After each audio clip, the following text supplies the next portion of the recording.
2020 for another edition of Troll Lord Games at Ask Me Anything. My desk is clear. The pile of bills that I normally have to pay, mostly taken care of. We are just here, rambling along. They move the crap around again. Alright, let's do a sound check.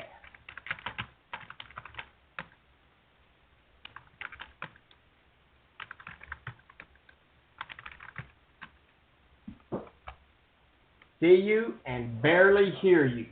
Can you hear that? Is that better? I hear typing. I'm bleeding. What's going on? Talk more. Talk. No, can you hear me? Audio seems fine, according to Dyson Logos. How's it going, Dyson, Melkor, Red Dragon? Troll Lord Games, is that you, Tim, or is that... okay, Chuck can hear me, Tim. I guess it's just you up there on the river. It's all of my collective wisdom that keeps knocking your internet out. That's what it is. Good deal, Dyson. Alright, well, we are here again for Ask Me Anything with Troll Lord Games. Steve Chenault. I guess I am your host, Steve Chenault. Great. I love it. I got to get into those things. I actually used a few on Pete's stream the other day. I figured out how to do it. Switching to Troll Tim. Alright, let me minimize that, yeah. We got lots of stuff going on around here. How's it going, Douglas? We got just Blood Wild. How you doing?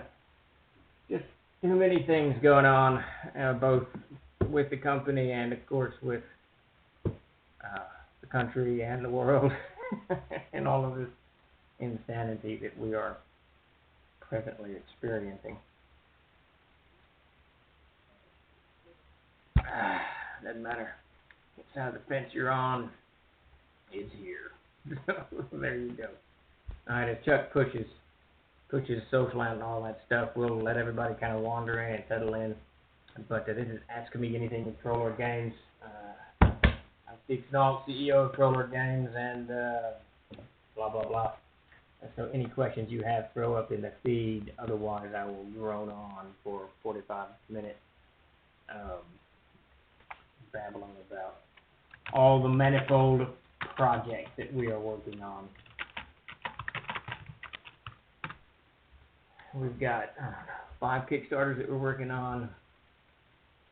Effie, thank you for the subscription. How's it going, man? I think we shipped some books to you today or yesterday or something. I'm not sure. TLG Tim is back. How's it going, Green? Green Moon Turn. With Green Lantern already taken, I take it by DC.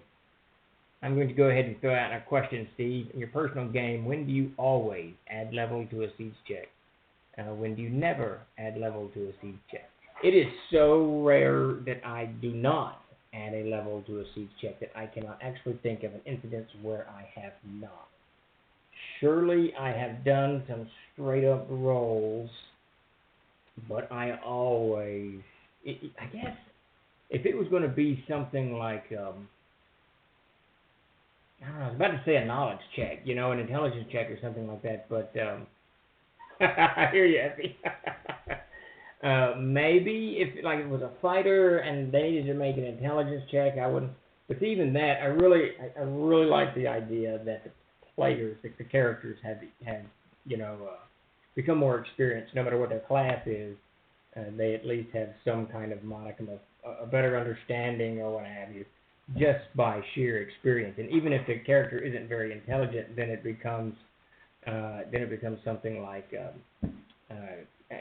learned response almost, you know, just by the weight of 5 or 6 years of adventuring or whatever it is in your game, they've learned how to do X, Y, and Z, and it's kind of that, you know, instinctive thing almost.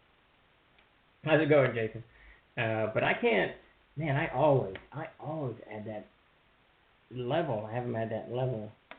I can't think of an incident. If you can think of one, Melkor, throw it up. Surely I have done that in the past. I am sure that I have, but I can't honestly think of one, and it is rare. What I have actually started adopting ever since I listened to the Crusader podcast that had Matt Golden on there, and of course Matt Golden co-wrote the Player's Handbook, created the Castles and Crusades game, and co-wrote the Player's Handbook. I still does a lot of editing for us. One of the things that he talked about in his podcast was the idea that you don't need attribute checks for certain things. So if the character should be able to do it, then they should just be able to do it, like jump a canal that's 2 feet wide or something like that. There's no reason for an attribute check, so you don't do it. So I actually have adopted that more in the game. I'd kind of forgotten that side of things and was having them roll attribute checks for the stupidest things.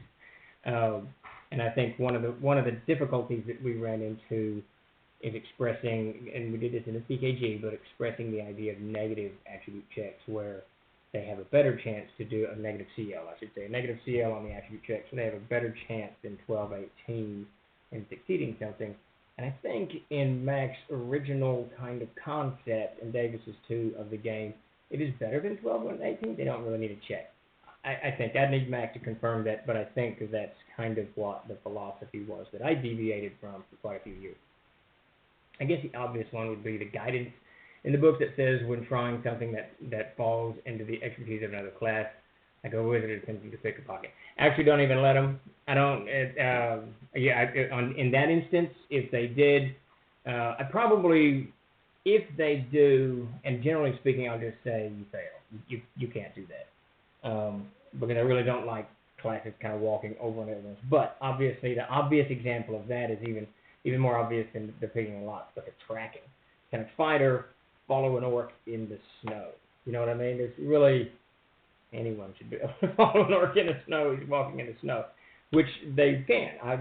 We actually had a snow adventure a couple weeks ago, and they were tracking this giant wolf, and I can't remember the Rangers. The ranger wasn't playing at night or something. Todd's the ranger, but they could just follow it. I mean, it's a wolf in the snow. Now they couldn't tell its weight, its speed, or anything in particular about it, but they could tell that it was some type of large canine moving through the snow. Let's see. I feel that level bonus causes bloat at high levels. No one will fail a check, save unless a massive penalty is applied. Begs the point that the CK is often countering for the sake of challenge. Yeah, there's 2 sides to that, Douglas. One, the game was kind of designed in Mac and Davis's original conception to end at 13th level. So when you make it to the 13th level, you kind of start with characters to avoid that kind of level bloat that you're talking about.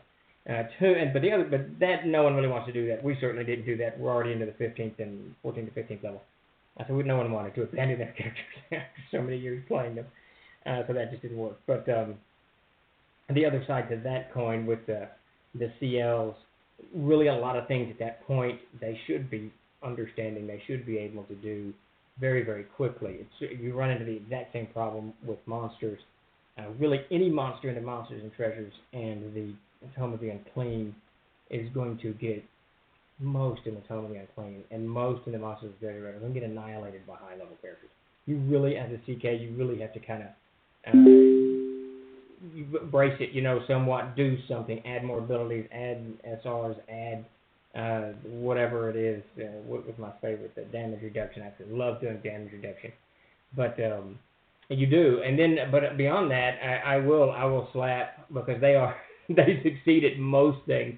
They almost never fail a spot check unless they roll a 1, 2, or 3 or something like that. But I'll put a CL 7 or 8 on it. But you're right, you do get a little bit of bloat. But on the other side of that coin, that's what 15th level people are supposed to be able to do. They're supposed to be able to solve and kind of weed through almost anything. The problem with doing what I've started doing is dropping attribute checks. I'm just saying you succeed, is it takes away a fundamental part of the game, which is rolling dice. So I try not to do that too much, but people absolutely love to roll dice. So I hope that addressed your question. Okay, Jason, Steve, someone just gave me a great idea for the brief new addition to the next printing of the CKG. Moving silently is another one. Anyone can try it, but only rogues add their level. Sure, you get my point though. Brevity for typing. And yep. It really comes down to the common sense. Is this something that reasonably someone could try to do without special training? Anyone can try to climb a cliff. A lot of handholds on it, but rangers get to add their level due to their possibility. Interesting. Interesting, Jason. The way the rules are written, rangers don't have to check on any climbable cliff. They can just climb it, which kind of plays into that concept that Mac and Davis were trying to build into the game, that you can just do things that you're naturally good at. But to use your point there, I probably wouldn't allow anyone to. You can attempt to pick a pocket if you're a wizard, but you're going to fail. And I'm not even going to have you roll. You're just going to fail. And everyone at my table kind of knows that. In a convention, I would probably, I guess I would do that. That would be a good time, but I wouldn't allow levels to be added.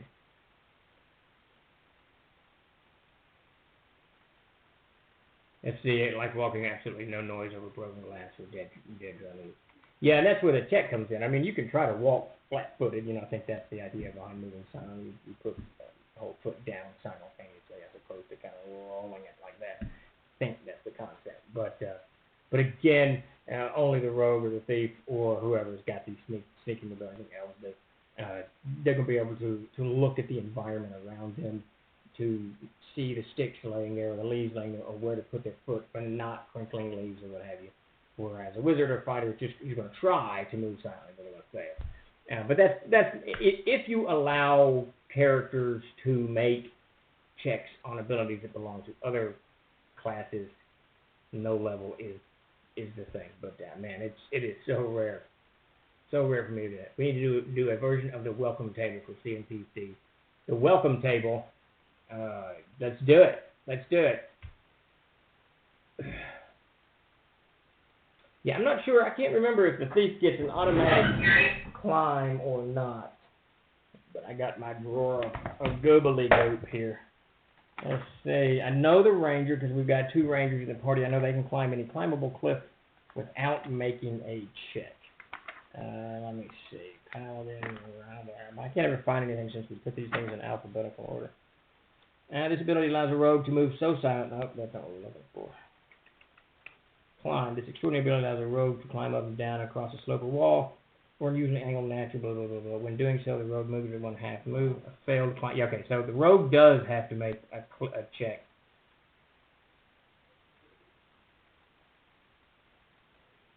But if you fail, you actually just make no progress. Interesting. So the rogue has to make a check, but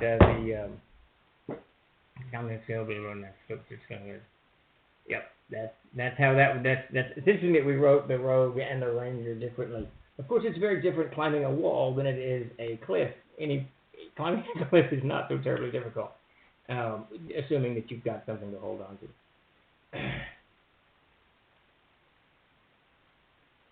But yeah, Melkor, I think probably, I think like you said, that's in the book. That's probably the only place I would allow it if a character is using a class outside of their class ability. But I so rarely even allow that. I mean, I'll just say you can try it, but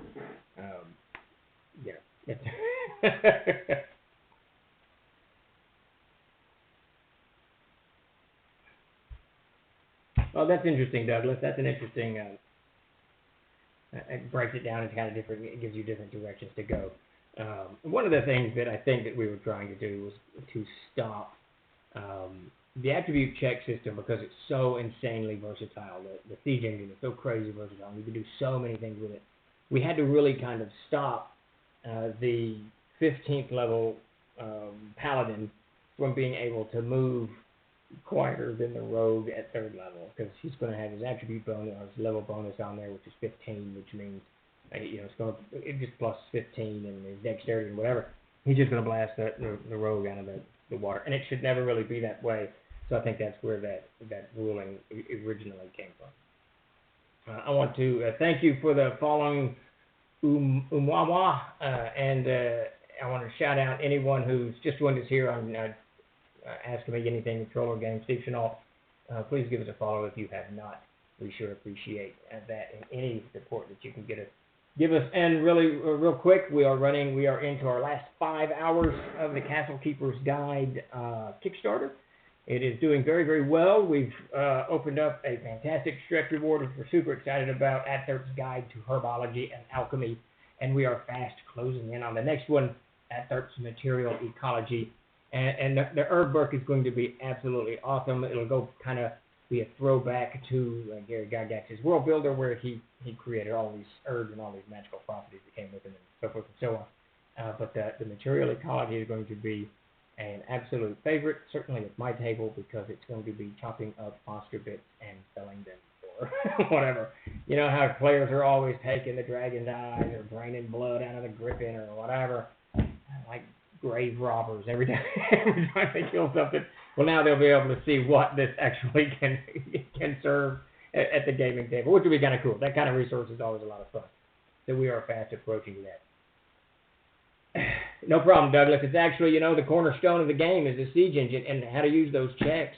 And that's kind of the interesting thing about the siege engine and the attribute check is the more you run it, the more it kind of evolves with you. There's so many things that you can do with it, and so many things that the players can do with it, that you have to kind of follow the path that you want your game to go, and your players want your games to go, and want their own games to go. So it's good to hash it out, and a lot of people don't, especially new to the game. If you're new to Castles and Crusades, it can be just a little bit daunting, the siege engine, only because you really, really have to retool the way you're thinking about the way conflict, and I mean non-combat related conflict, is resolved at the table.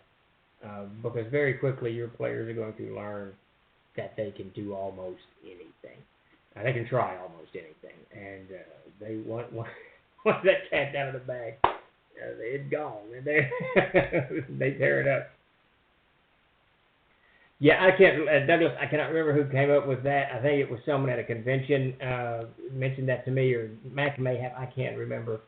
But as soon as that was imparted to me, I was like, okay, it just makes it easier, especially for people new to the game. You just get another bonus, throw it on there. We don't need to worry about primes. I'm just doing the one shot, and it makes it brilliantly simple, which is really at its core. The joy of Castles and Crusades is to keep it simple so that you can play the game that you want to play. If you want to have all of the options and all of the other stuff involved, great. Absolutely, bring it on. The Castle Keeper's Guide is filled with that stuff. The Haunted Highlands Castle Keeper's Guide is filled with it. It's just all over. Bring it to the table. But if you want to run just a quick streamline, then barrel right through and use the siege engine. I'm going to sit at the gaming table. I'm going to sit at the game. I'm going to feast on chips. Yes, I'm going to feast on chips and say,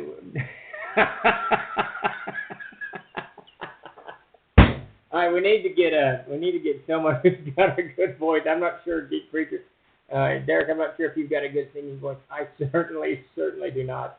But we need to get someone to actually sing that. No, I do not. You know who can sing. I don't think he's joined us for these Twitch feeds. Thomas Gazep, I think that's how you say his last name. A good friend of mine. We've been hanging out on Facebook. We exchange music videos all the time. And he actually wrote a song for his own campaign setting and sang it to me one day, me and Davis at Gen Con, and it was really cool. I mean, it was fabulous. We need to get him over here singing that. Davis just Skyped me. I'm going to see if we can get him to join us. We'll get him the address real quick, because I know his next question will be, I don't have the address, because it's Davis. I say that as if I had the address. I had to look it up before I go over here. Alright, there it is. It'd be great if we could get Davis in here. We had Jason in here last week. I think he's still in here today, but we had him on camera last week for Jim's Tricks of the Trade. So he sent me some stuff that may go to CKG. I'll read that later, Jason. Alright, so I texted Davis. We'll see if he actually sees it and comes on. My game group sings our theme song before we it's Moondog. That's awesome, dude. You got to record it and put it. You got to record it and put it up. That would just be awesome. I think we had a guy. He used to run CNC quite a bit, or run in CNC quite a bit, and he did a. I've got a video of him and Gary Con, or maybe Gen Con, probably Gen Con, singing the Tales of the Cleric. It was pretty cool. Yes, well, no, I went to my wife's a barber. My wife's actually a doctor, but she she cut my hair too. So we're from Arkansas. We got to kind of do everything at home anyway. The whole isolation is just like being on the frontier 10 years ago. It's all good for us. Except her, she has to go to work every day. She keeps mentioning I'm not sure what people are complaining about working from home, but she's certainly not working from home. There you go, but he's intentionally false. Yeah, I like it when Kathy cuts my hair. She does a good job, and it's just nice. I got a good barber, but obviously everybody's closed in Little Rock. Now I don't think Arkansas is all shut down, but I know Little Rock's shut down. Pulaski County. I don't know what's going on out there.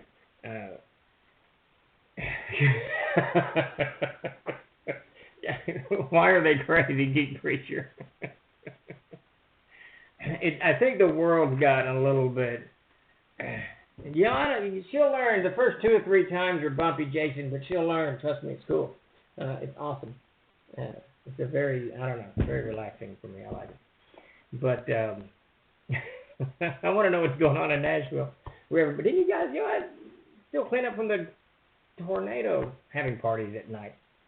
Yeah, well, there you go. I mean, the great debate for this coronavirus will be, and no one's going to get to know who wins.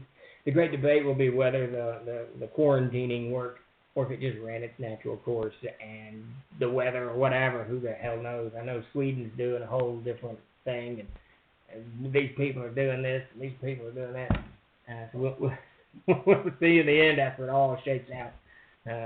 We'll see what the scientists. Hey, Elisa, how's it going? We'll see what the scientists and doctors and healthcare professionals and everybody else has to say about it. That's something for the history books, I suppose. We're just living it. I remember my daughter said to me. She said to me not long ago, growing up in the 80s must have been really, really cool. So many things were going on. The Cold War was ending. Pablo Escobar was crazy. All kinds of stuff. And I said, yeah, no, it was crazy, but man, I don't know how much we paid attention, and I'm even a news junkie, but I barely remember the wall coming down. It seemed like all of a sudden the Cold War was over. We're all worried about nukes, and then whoop, it was over. And I pointed out to her, literally right now, you have some of the worst gang violence going on in south of the border of Mexico that those poor people have ever seen. So, and she's just going through the darn thing. Just the way we do it. And that's the way we'll walk out of this insane pandemic we're rolling through. We were still kids in the 90s, in the 80s. Yeah, I was in college. I guess I started going to college in 85, something like that. So I paid attention to all of it. I read the news. I actually was in Jonesboro, Arkansas, and a subscriber, to the commercial appeal out of Memphis. So I had a good newspaper in those days. I don't even know if it's still a newspaper these days. I have no idea. And the news we get, man, it's all over the place. I think the funniest headline I read today was literally in big letters. How's it going, Mark? In big letters it said, everything is broken. I thought, well, hell, if it's all broken, well, let's just have a beer and toast to the end. Well, Geek Preacher, there you go. I did a little bit of that in the 80s, not too much. I think my heavy drinking came in the 90s. That's why I don't remember anything about the 90s. I think there was some grunge movement and something after the grunge movement, but glam rock? No, glam rock was in the late 80s. I can't remember. I didn't listen to glam rock or to grunge music, so I have no idea. We have snow on the ground here, but it's supposed to get into the 80s by end of the week, Northern California. Now we got 40s coming in tomorrow or the next day, and I'm just about done with this prog rock rule. I'm just about done with this cold. Just done with it. I'm in a glam rock band. There you go. Mark, were you actually in a glam rock band? That is awesome. Who was the big? Was it Twisted Sister? Was that the big? I'm not going to take it. No, School. I don't know. I guess I can't remember anything. Someone sent me, Ken Goad sent me a link today to listen to Slade, I think was the band, and I somehow opened it up and ended up on a Styx song, so I can't. It's all jumbled in my head. I need Tyler here to let me know. Quiet Riot, that's who I'm thinking of. Yeah, wasn't there a song about not taking it anymore or something at school? I can't remember, damn it.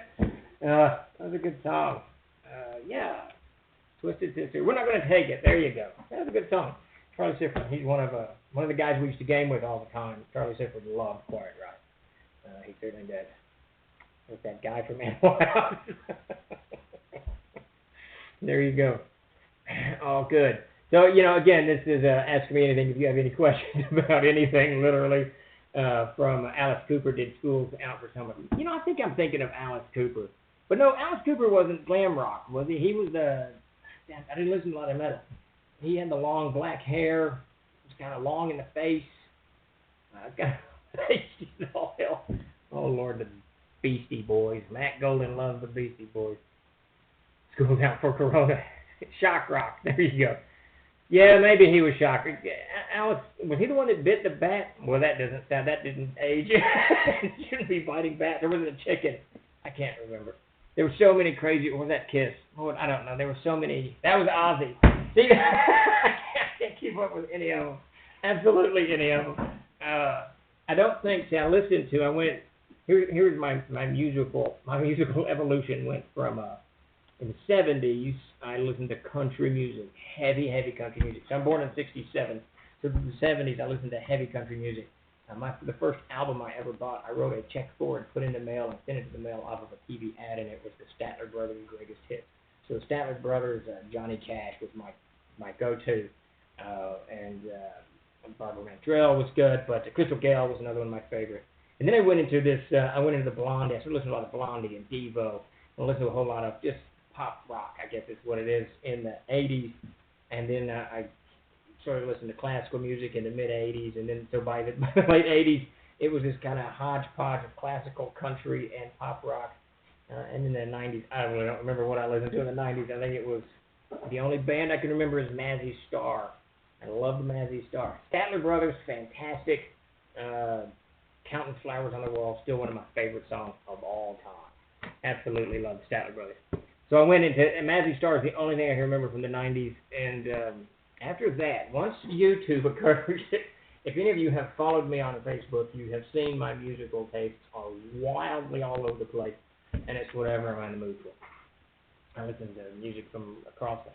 Jean-Michel Jarre is a fantastic. I listen to Jean-Michel Jarre's Oxygen and Equinox probably once a week. It's great. Lisa, you and I are going to work together. We got similar tastes. I absolutely love Oxygen. If I want to do some just good, writing, get into the mode of things, especially fiction, Oxygen is my choice. Man, any of you guys who have not listened to Jean-Michel Jarre, Oxygen is a piece. It's about 40 minutes long. Just close your eyes and let the music take you. There's no singing, none of that stuff. And then his second piece, Equinox. Equinox is really good. Magnetic Field is also very, very good. Okay, so I love Blue Oyster Cult. Huge BOC fan. Some of my favorite, 500 followers. Some of my favorite music is BOC. The album Monsters, fantastic album. So as you can see, I'm literally all over the board on my musical taste. The only thing that I never got into much was rap music and jazz music and heavy metal, any kind of metal. The only metal I've ever liked is, who's the German band? Rammstein. I like Rammstein. Rammstein. I like Rammstein, but most metal, I don't care for that much. And jazz, I can listen to a little bit of jazz. And some rap I can listen to, but it has to kind of be, I have to be kind of really in the mood for it. But a lot of country music has to be y'all. There you go. Music. There you go, Moon Dog. If it's going to take you, just let it take you. I do actually like a lot of odd music. I like the Jean-Michel Jarre stuff that we were talking about a minute ago. A lot of soundtracks are really good. The Blade Runner soundtrack, Prometheus soundtrack, and Legend soundtrack. It's really good music and soundtracks. Excalibur, Dragon Slayer. You can scoop those up. Just good stuff. My older brother's your age, Steve, and I remember I used to sneak into his room and listen to his records when he was gone. He had stuff like Kenny Rogers, The Gambler, Alabama, Led Zeppelin, 38 Special, Journey, Boston, Men at Work. Oh, I love Men at Work. Absolutely love that band. The Eagles, etc. soundtrack. Oh yeah, he and I had a very similar music taste. And it's funny you should say that, Melfer, because I got to listen to, the reason I started listening to classical music is because of my older brother Davis, and the reason I started listening to Blondie is because of my oldest brother Zane. And Davis used to listen to, well, it's not a Beethoven, but he also listened to Carmina Burana, which of course we've all heard. And I heard that from Davis's when I first heard that piece, it kind of opened a whole new avenue for me. And then I remember walking down the hall and listening to Zane playing the best of Blondie in his room. I was like, that's just crazy. And I went and took his album, the blue album, the best of Blondie. It's around here somewhere, I'm sure. And then proceeded to love Blondie since that day to this. I listen to Blondie all the time. Oh yeah, Geek Preacher. Well, she was something to look at. That is, what's that old saying? She was easy on the eyes. There's no doubt. And she's just got that whole, I don't know, the whole persona about Blondie. Huge, absolutely huge. Debbie Harry fan. Absolutely huge fan of her. So yeah, as you can see, I listen to all kinds. I think I posted some weird, I don't know what it is, hillbilly, rockabilly, not hillbilly. Rockabilly music. Heart of Glass is a good one, but which one do I have bookmarked? I can't even think of it. What's her other really huge hit? Man, do I love Blondie. I don't think we're talking about much troll stuff here, but we're getting into the music side of things. But I posted, trying to get to my Facebook page. Call Me, that's the one I like. Yeah, there you go. So on my Facebook page, if you scroll down a little bit, you'll see my piece from, let me just open it. So I think that, where did it go? There it is. I think this is some type of rockabilly. I have no idea what this is. No earthly clue what that is, but the whole beat, it was really upbeat. It was just fun, so I listened to that quite a bit and posted it on my Facebook. So if you want to follow my insane music and my insane music choices, just head over to Facebook. So Davis can't get in. He's getting just kicked off. Head over to my Facebook, send me a friend request if you haven't already, and usually about 3 or 4 times, Geek Preacher knows, about 3 or 4 times a week I'll post something that's just whatever weirdness that I'm listening to late at night while I'm working. Once the family kind of beds down, I'll spend a couple of hours slaving away on Codex Egyptium or some fiction piece or whatever. Called Storm Riders from the Doors. Oh, nice. Riders on the Storm. Oh, absolutely awesome. The Doors, man, I went through a period in the 80s, maybe it was the 90s, maybe it was that forgotten decade. I really liked the Doors. I really enjoyed Jim Morrison's voice in all of those songs. It lasted for a couple of years. I really got into that. That was probably when I was listening to Mazzy Star and it was a little more morose or something. I don't know. What race with rednecks? There's rednecks everywhere. Wherever you don't have a paved road, there's a redneck. That's just the way it is. Wherever you have people that are hungry, there's a redneck. Gathering up the food. Right, so I think, yeah, you know, you're from Tennessee, so you know the whole thing. Are the Storm Riders aligned with the Lizard King? Now that's just brilliant right there. And if not M5, you've got to make the Storm Riders aligned with the Wizard King. That's just got to be now. That's just got to be the way it is. I need to put all that in the world of air and let it all happen. If you have not already, please give us a follow. We sure appreciate it. And just as a quick shout out, by way of Louisiana, I thought you were from Tennessee. I guess you were in Kentucky when we met. I can't remember now. I love Louisiana. I absolutely love that state. If you ever get the chance to go into the northern part of Louisiana, it is just beautiful. It's flat as the day is long, and I do like flat country, but the trees and the moss, I can't remember what that moss is called. I talk about it all the time. I can't remember the name of it. But the moss hanging. It's just really pretty. If you ever get a chance, just meander through northern Louisiana. There you go. That's the country right there. It's very close to southern Arkansas, part of the state that I like. Of course, we're from Arkansas. I'm from Arkansas, and in Little Rock right now. But when you get to the northern part of Arkansas, it's very rocky, gulches and low hills, and just some rough, old, weathered country. And in the southern part of the state, it's just green. There's lots of rolling hills and pastures and grass and trees. It's nice. And it lives real close to the state line. There you go. Well, I don't know. Roads here are... I got a truck, so I don't pay any attention to it. Lisa lived in Louisiana for 6 years. Fantastic. Yeah, it's really a great state. It really is. Now, I will caution you, if you're not from Louisiana, drive the speed limit. They will pull you over in a heartbeat. Just drive the speed limit. If you've got an out-of-state license plate, it's a good idea. I don't know if it's still that way, but it used to be that way a couple of years. Fishing for crabs, a turkey neck on a piece of string. That sounds like anywhere in Arkansas or Louisiana. Oh, that's fantastic. That's some down-home religion right there is what that is. Okay, strange question. Did I send a bizarre comment that was just a string of random and repeated letters within the past few minutes? No, Jason, I don't believe that you did.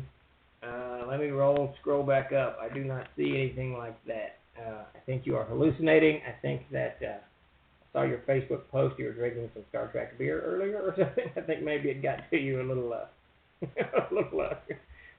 too heavy on you. Oh, well, there you go. Cats do like to stomple on the keyboards. Why, I do not know, but they do. Alcoholic slushies. We have, see, Elisa and the Geek Preacher and I have descended into southern Arkansas, northern Louisiana culture, I suppose, for lack of a better word. But we'll leave it at that.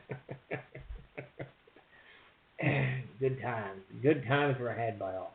So again, if you have any questions about Troll Lord Games, Castles Crusades, or any number of the Kickstarters we are running, don't hesitate to throw it up in the feed. We've got a Kickstarter going on right now called the Castle Keeper's Guide, Castles Crusades, the Castle Keeper's Guide. It's in its last 5 hours, so if you're interested, head over, check that thing out. It's doing really well, and we are barreling towards our next stretch reward, which I'm super excited about. 𝚃𝚛𝚘𝚕𝚕 material ecology.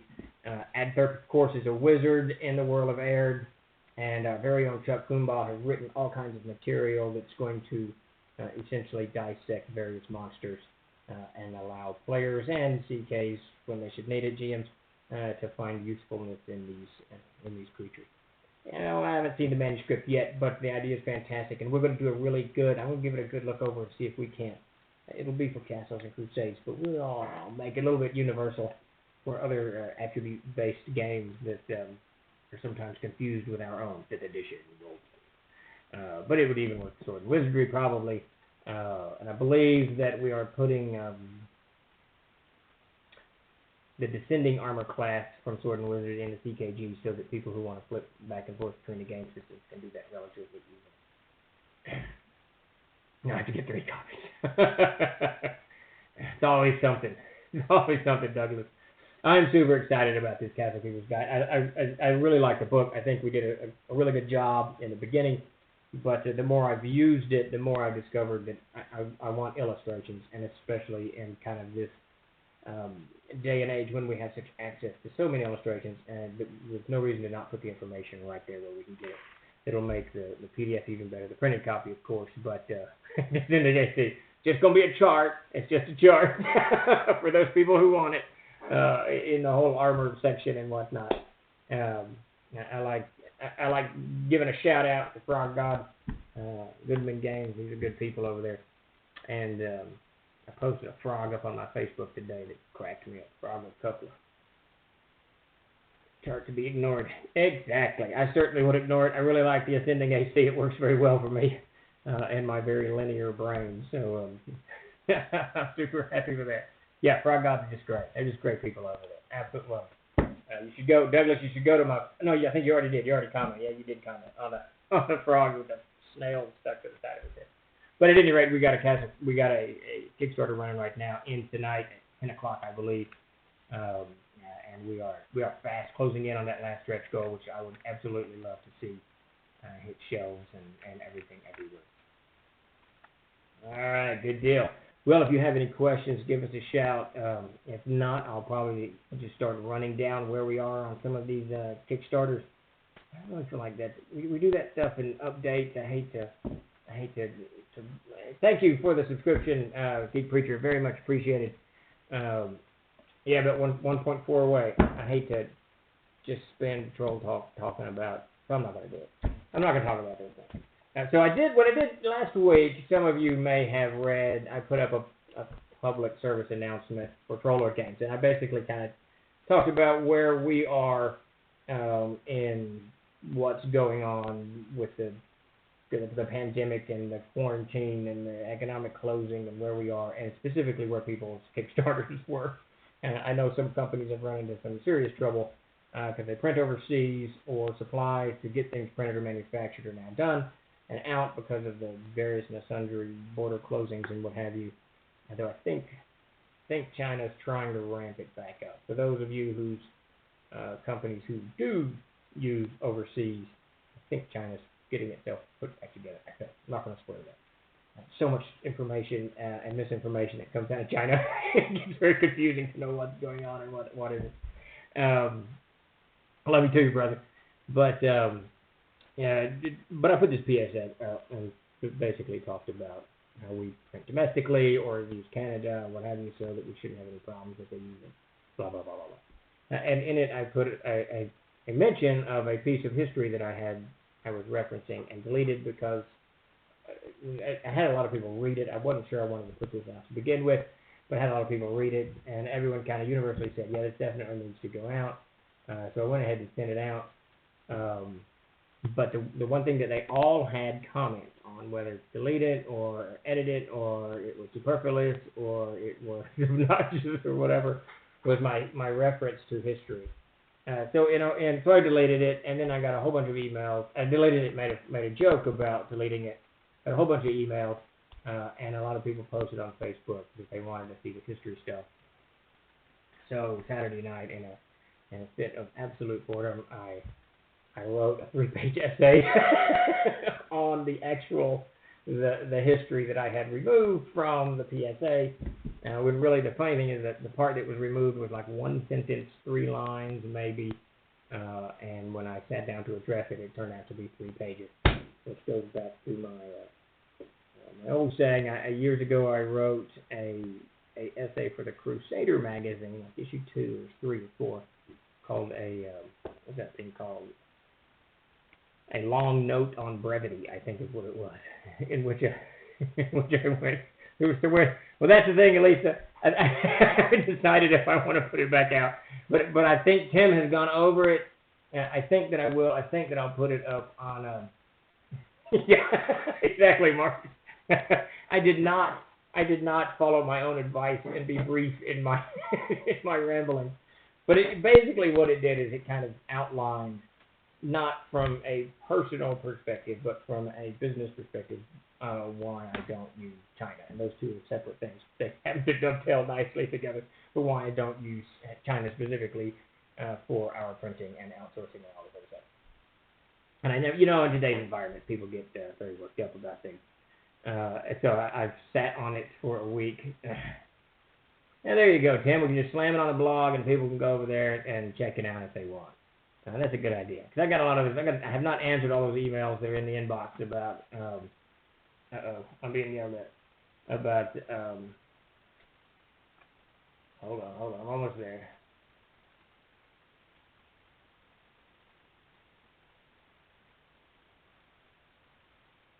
I'm reading something. Sorry. Announce it forthcoming. Chuck, if you just write what you want me to say specifically, it would go a lot better. I just read your stuff anyway. Posts get long when you need to self-censor and your thoughts become caveat riddles. Sometimes, Mark, but I think this one kind of followed the. I'll put it up. This This one followed the chain of historical thought processes that lead into. It's really kind of fascinating, the subject of how people think that we live in different times. So and the whole idea behind the comment that I made was calling that school of thought that came out, historical school of thought that came out in the early 90s, about, this is from a book, this is the end of history and the last man, and the idea is that the fall of the Soviet Union, there will be no more world-class conflict, no more large wars, with the advent of liberal democracy spreading around the globe like crazy. And in 92 and 93, it certainly was. All of these countries were going in this direction. We've since shifted back many degrees. And so this concept that kind of infiltrated our politics, our movies, our entertainment, it kind of spread throughout everything.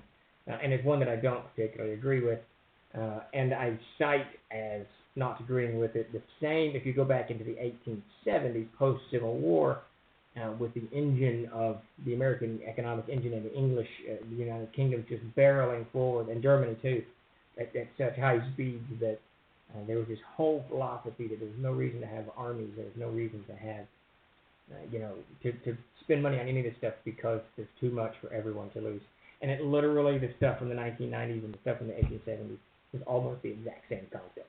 So I walk the reader, in this essay, I walk the reader through all of these things, and then get back to my original point of why we don't outsource our printing overseas. So it was kind of humorous. I tried to keep it humorous. History is a tough thing. So, yeah, absolutely. Absolutely. All right, so I am told that we are winding down here in a few minutes, and a quick bevy of announcements. Obviously, we do Ask Me Anything every Tuesday at 4 o'clock.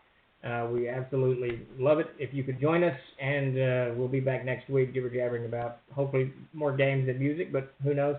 And then we put World Anvil on suspension for another week. Normally we do a World Anvil on Wednesdays at 1, but that won't be this week. And then Thursday night we will have GM's Tricks to Trade at 8 p.m. Chuck Kumbo is running a game on Saturdays, and we are adding more Big and Whistle. Daniel Fisher will be streaming a show twice a week on mini and terrain painting.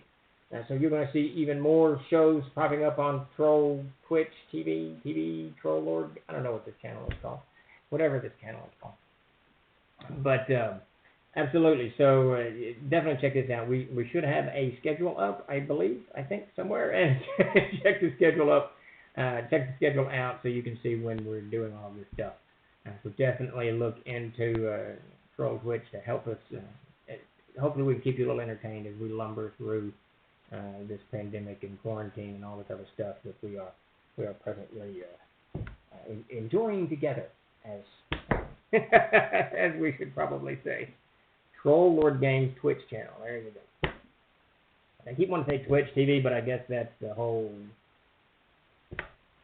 bailiwick is probably that. So there you go. There you go. All right. So, Elisa, I will let you know when my history piece shows, and if it doesn't show, I'll definitely send it to you personally, so you can read it. Yes, schedule it up on Twitch, so excellent. Guitar riff. Sweet. If I had any musical talent at all, that would be wonderful, but I do not. Absolutely do. All right, if anyone has any other questions, hurl them at me. Please give us a follow if you have not. We surely appreciate it. I think we just hit 500 not too long ago. That's fantastic. And World Anvil will be opening up very, very soon. Then we've got the Kickstarter closing tonight at 10 p.m. I think that's about it. And hey, everybody, Elisa Faden has her own channel. Definitely head over and check her channel out. She is a cartographer like nothing I've ever seen. Check out her stuff. She actually will... if you follow her videos, you can see her drawing from the beginning all the way to the end. It's really, really, really something to see. So go give her a follow and spread the love. It's all good. All right, I think that's it, unless I keep seeing things out of the corner of my eye. I'm going crazy. I think we're going to go ahead and sign off. We're not doing any kind of raid or anything today. just kind of lumbering off. So everybody, thank you for showing up. I surely do appreciate it. And thank you, Mark. Appreciate it. And everybody stay safe out there and wash your hands and all the other stuff that they're telling us to do. I think 6 feet's the distance now. I can't remember. Someone said 26 feet, but that seems kind of unrealistic. I felt like if everybody in New York could have got 26 feet apart, they'd be out in Pennsylvania, down in Delaware. So I'm not sure if the 26 feet thing works, but definitely check out the CDC guidelines and stay safe. So everybody, we will see you hopefully Thursday night. Not send people from New York. Yeah, everybody just needs to just stay where you are. Stay put for just a little bit longer, and we'll get through this. We're almost through it. I can feel it. We're almost through it. So, but everybody, thank you again, and we will see you Thursday night at 8 o'clock.